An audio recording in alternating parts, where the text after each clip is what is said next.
When your smartphone battery starts failing, replacing the entire phone often costs less than replacing the battery itself.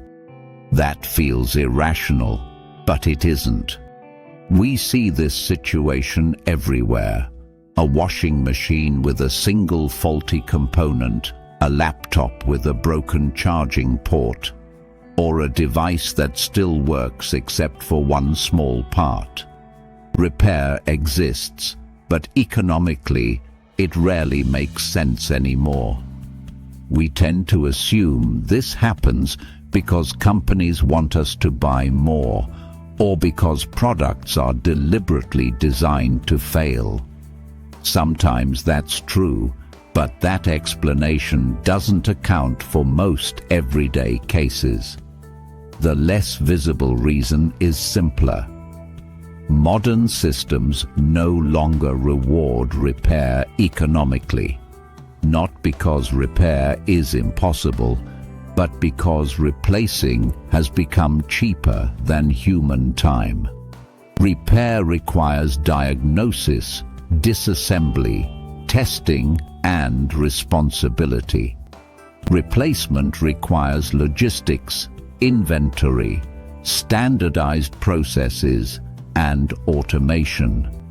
In today's systems, paying a human to repair something often costs more than manufacturing and shipping a new object. This wasn't always the case. When labor was cheaper and objects were expensive, repair made sense. Today, that balance has flipped. As systems scaled globally, they optimized for speed and predictability. Replacement fits that logic perfectly. Repair does not. Repair introduces uncertainty.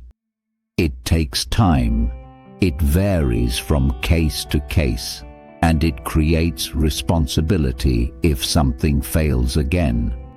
Replacement is faster, cleaner, and easier to control. The invisible decision wasn't to eliminate repair. It was to optimize systems around throughput and efficiency. And that decision came with a trade-off most people didn't expect. By making systems faster and cheaper, we made them less repairable. Speed replaced resilience, and predictability replaced adaptability. The system became more efficient, but also more fragile. Once repair stopped being rewarded, repair skills started disappearing. Local repair shops became economically unviable, and knowledge concentrated in fewer places. Not because people forgot how to fix things, but because the system stopped valuing the act of fixing. Over time, this creates a feedback loop.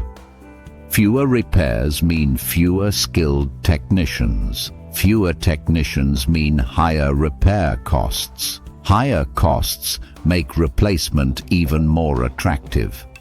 From the outside, it looks like a cultural shift. In reality, it's an economic one. Repair didn't disappear because it's useless. It disappeared because it doesn't fit the way modern systems are optimized. Once you see that decision, you start noticing it everywhere.